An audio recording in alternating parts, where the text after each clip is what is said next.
Students, आज हम लोग डिस्कस करेंगे ये क्वेश्चन आंसर जो बुक में गिवन है आपके। जैसे कि पेज नंबर 39 पे आपका क्वेश्चन 2 है। बहुत सारे क्वेश्चंस तो हमने ऑलरेडी डिस्कस कर लिए हैं। पेज 39 पे क्वेश्चन नंबर 2 जो है आपका, ठीक है, इसमें लिखा हुआ है right down the names of compounds represented by following फॉर्मूले। हमें यहाँ पर कुछ फॉर्मूलेज गिवन है, जैसे Al2SO4 होल थ्राइस, ठीक है। नेक्स्ट है जैसे इसमें है CaCl2। थर्ड क्वेश्चन है जैसे K2SO4। फोर्थ क्वेश्चन है इसमें फोर्थ पार्ट है KNO3। फिफ्थ है CaCO3। तो these are some formulas given. We have to write down the names. तो नेम्स में आपको आइडेंटिफाई करना आना चाहिए कि इसमें कौन सा कटायन प्रेजेंट है, कौन सा अनायन प्रेजेंट है, ठीक है। कटायन के नेम्स चेंज नहीं होते हैं, लेकिन अनायन के नेम मैंने तुम्हें बताया था चेंज हो जाते हैं। जैसे इसमें ये कटायन है, ये अनायन है, तो इसका नाम क्या होगा, ये एल्यूमिनियम का होता है। तो दिस इज एल्यूमिनियम। और ये SO4 जो है दिस इज सल्फेट आयन, तो we call it aluminium sulphate. इसका नाम हो गया। आगे बात समझ में। ऐसे ही ये क्या है, Ca, ये कटायन है, इस पे ये अनायन है। Ca कैल्शियम आयन, हम लिखेंगे कैल्शियम। Cl क्लोरीन से जो आयन बनता है उसको हम क्लोराइड आयन कहते हैं, तो ये कैल्शियम क्लोराइड है। नेक्स्ट था ये K है, ये SO4। K कटायन है, SO4 अनायन है आपका, ठीक है। तो आपका K पोटेशियम, SO4 सल्फेट, तो पोटेशियम सल्फेट है। तो like this you have to remember the cation and anion जो आपकी बुक में गिवन है। ये जैसे KNO3, K for potassium, NO3 nitrate, तो ये हो गया पोटेशियम नाइट्रेट। नेक्स्ट ऐसे ही CaCO3, Ca for calcium, CO3 carbonate ion होता है, तो ये हो गया कैल्शियम कार्बोनेट। इस तरीके से आपको नेमिंग्स करनी आनी चाहिए, ठीक है। नेक्स्ट क्वेश्चन था what is meant by the term chemical formula. Already आपको डेफिनेशंस वगैरह लिखवा रखी है। How many atoms are present in H2S molecule and PO4 3 ion. तो आपको ये भी सिखा रखा है एटम्स कैसे काउंट करते हैं। जैसे सपोज करो यही है आपको, अगर इसमें कहा जाए कि कितने एटम्स प्रेजेंट हैं, तो ध्यान रखिए नंबर ऑफ एटम्स। जैसे ये पोटेशियम का एक एटम है, नाइट्रोजन का एक है, O के 3 है, तो टोटल एटम्स कितने हो गए, 1 2 और 3 5, ठीक है। तो ये 5 atoms are present in this formula या इन दिस मॉलिक्यूल। इस मॉलिक्यूल में या इस फॉर्मूला यूनिट में कितने एटम्स प्रेजेंट हैं, आगे बात समझ में। तो like this you have to find out the number of atoms. Next page number 40 पे आपके क्वेश्चन थे calculate the molecular masses, calculate the formula unit masses. ये आपको ऑलरेडी मैंने सिखा दिया है, तो आपको जैसे बताए गए फॉर्मूले के हिसाब से कैसे फाइंड आउट करते हैं। उसके बाद है पेज नंबर 42 पे आपकी बुक में क्वेश्चन है। पेज नंबर 42 पे अब आपका क्वेश्चन है कि ये आपके मोल कंसेप्ट से रिलेटेड है क्वेश्चंस।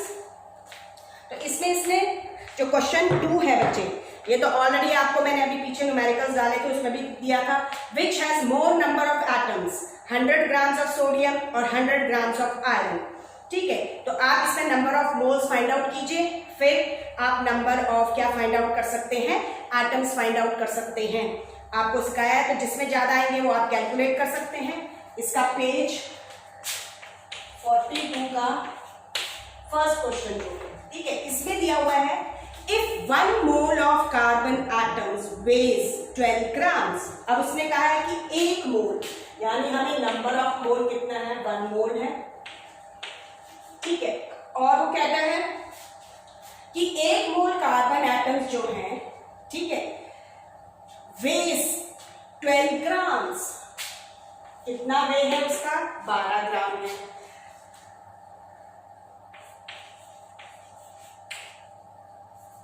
ठीक है, स्मॉल एन। वो कहता है 1 mole of carbon atom weighs कितना दे रखा है 12 ग्राम, सॉरी ये 1 मोल जो है उसका है, तो ये 1 मोल में जो होते हैं वो मोलर मास होता है, ठीक है। तो मोलर मास आपका 12 ग्राम है। वो कहता है what is the mass in grams of 1 atom of carbon, हमें स्मॉल एन फाइंड आउट करना है। आगे बात समझ में, और किस में फाइंड आउट करना है, what is the mass of 1 atom of carbon. हमारे पास 1 मोल जो कार्बन एटम्स है उनका मास क्या है 12 ग्राम है, तो कैपिटल एन यानी मोलर मास ऑफ कार्बन हमारे पास 12 ग्राम है। वो कहता है कि हमें नंबर ऑफ एटम यानी एक एटम जो है, तो नंबर ऑफ पार्टिकल हमें गिवन है 1, एक एटम, इसका मास फाइंड आउट करना है। आगे बात समझ में, तो अब आपके पास आपको पता है एवोगैड्रोस कांस्टेंट जो होता है वो 6.022 into 10 raised power 23 एटम्स हो गए। और रिलेशनशिप लगाइए n अपॉन में m nought is equal to small m upon में कैपिटल N। आगे बात समझ में, आपको स्मॉल m फाइंड आउट करना है, तो it will become n not multiply में n। Put the values, n जो है आपका 1 एटम है, n नॉट होता है 6.022 into 10 raised power 23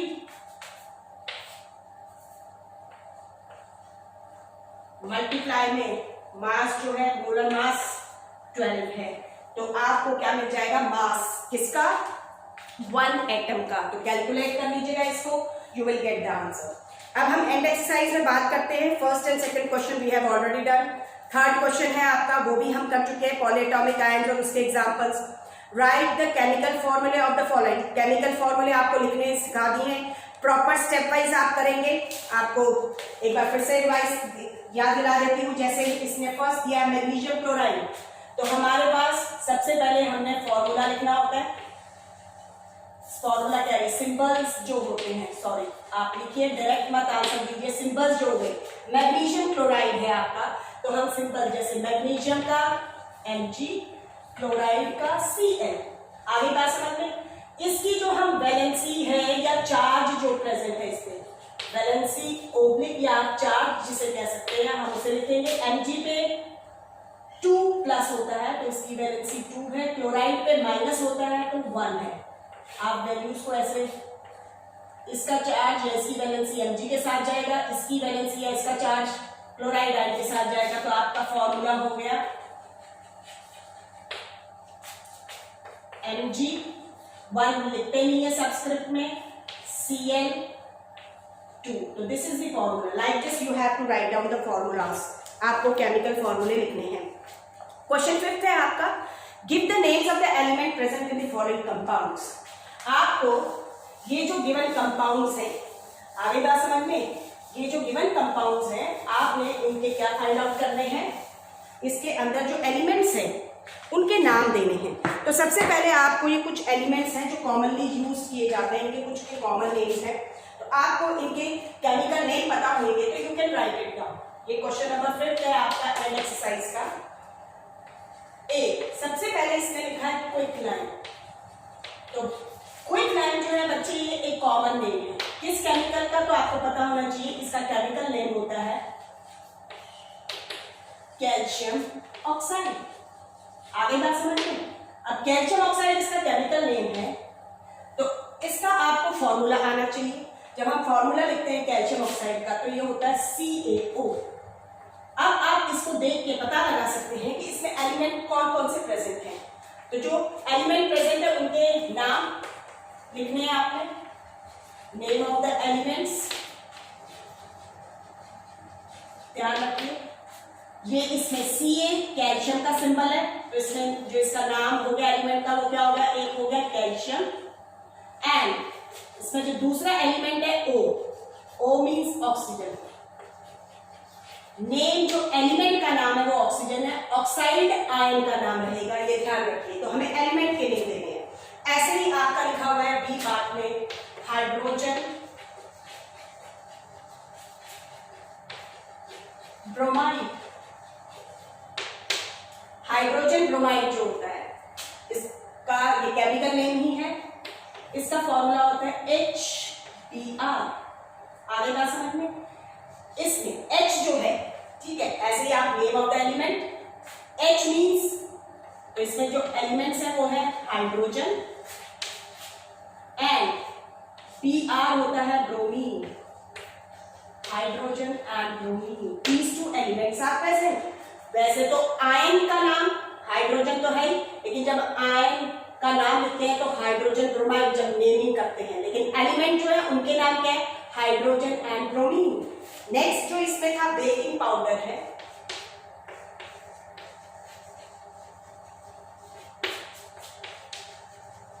baking powder जो होता है इसका ये कॉमन नेम है, इसका केमिकल नेम होता है सोडियम हाइड्रोजन कार्बोनेट, और इसका फॉर्मूला होता है सोडियम हाइड्रोजन कार्बोनेट का NaHCO3। अब इसमें आप देखेंगे नेम ऑफ द एलिमेंट्स जो है, Na फॉर सोडियम, तो Na क्या हो गया? सोडियम एक एलिमेंट, दूसरा H फॉर हाइड्रोजन, तीसरा इसमें C for carbon, and O for oxygen. तो दीज एलिमेंट्स, ये एलिमेंट प्रेजेंट है, उनके नाम ये है, ठीक है।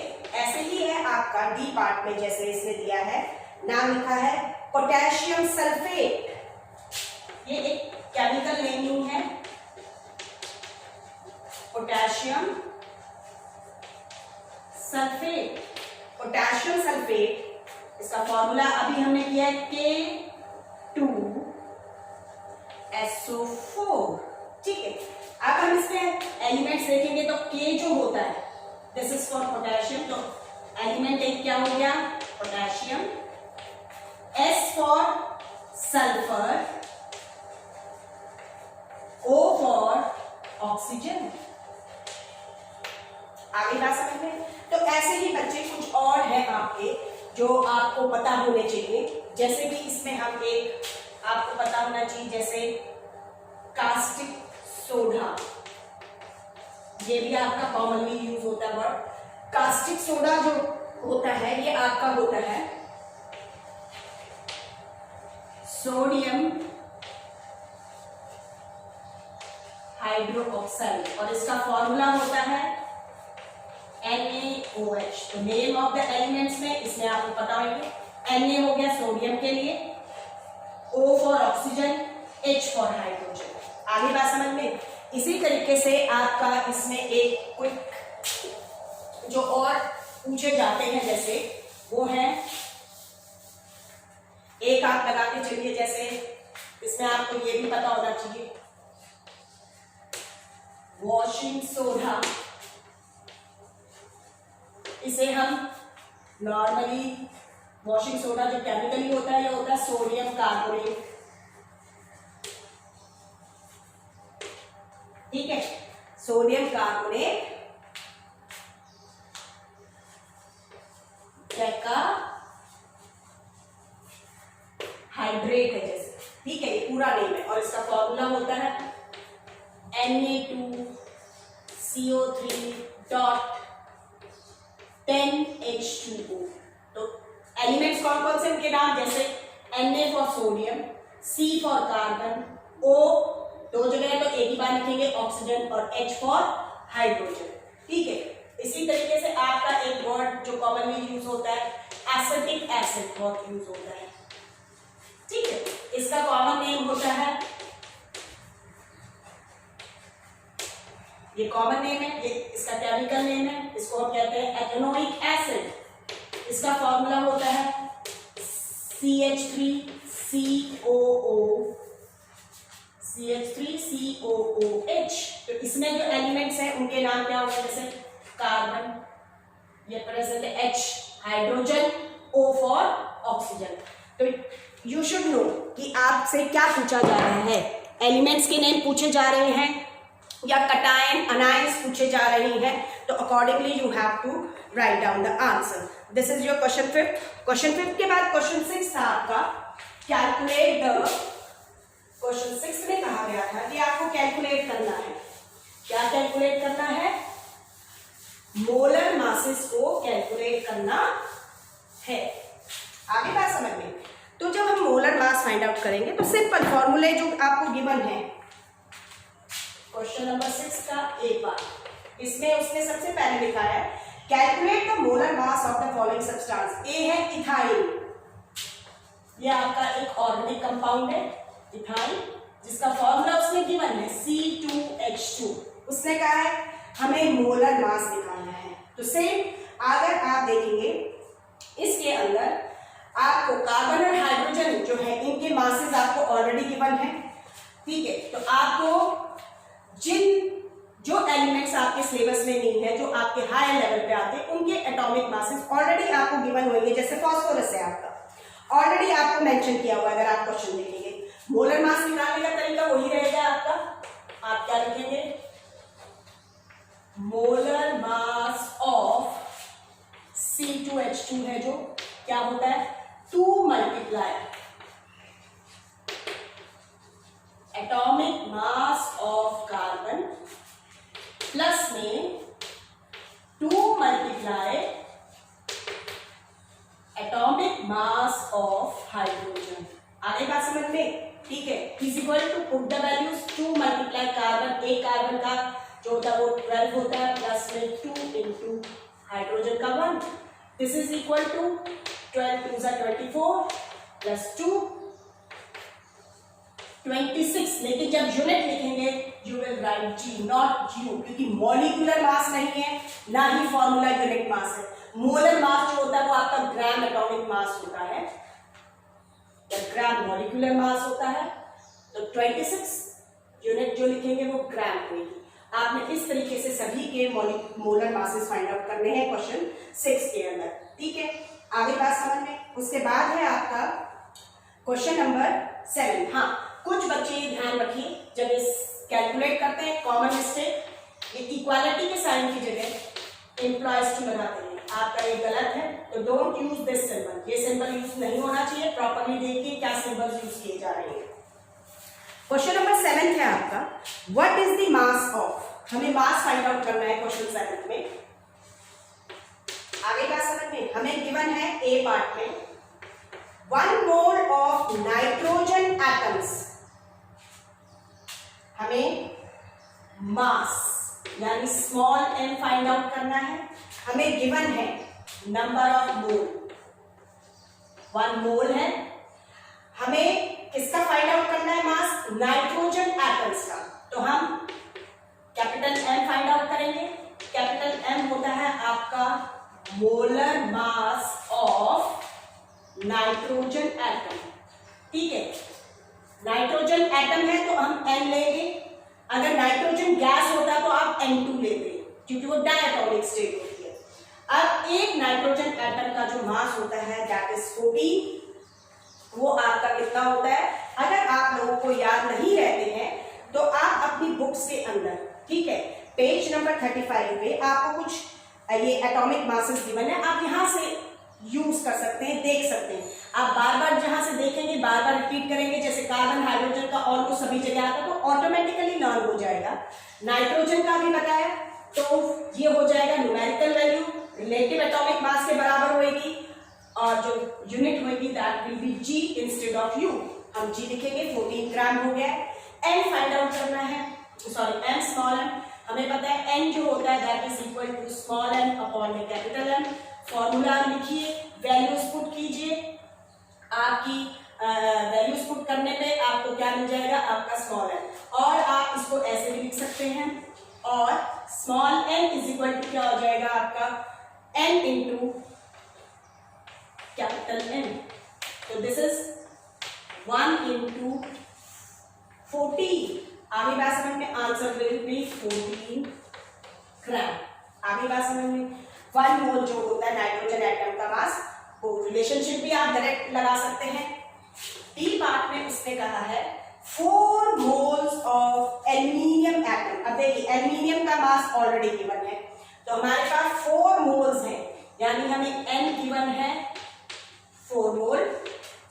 कैपिटल N जो है ये होएगा आपका molar mass of aluminium. This is equal to, आपको रिलेटिव एटॉमिक मास गिवन है 27, तो ये होएगा 27G। आपको स्मॉल m फाइंड आउट करना है, फॉर्मूला लिखिए, n is equal to small m upon में कैपिटल M, और small m is equal to small n into capital M। Small n आपका 4 है, 4 मल्टीप्लाई 27 कीजिए, जो भी आंसर आएगा यहां लिखिए, इट विल कम इन ग्राम। इसी तरीके से नेक्स्ट C पार्ट में उसने कहा है, जो C पार्ट है इसका, उसके अंदर कहा गया है C पार्ट में 10 मोल्स ऑफ सोडियम सल्फाइड है, ठीक है।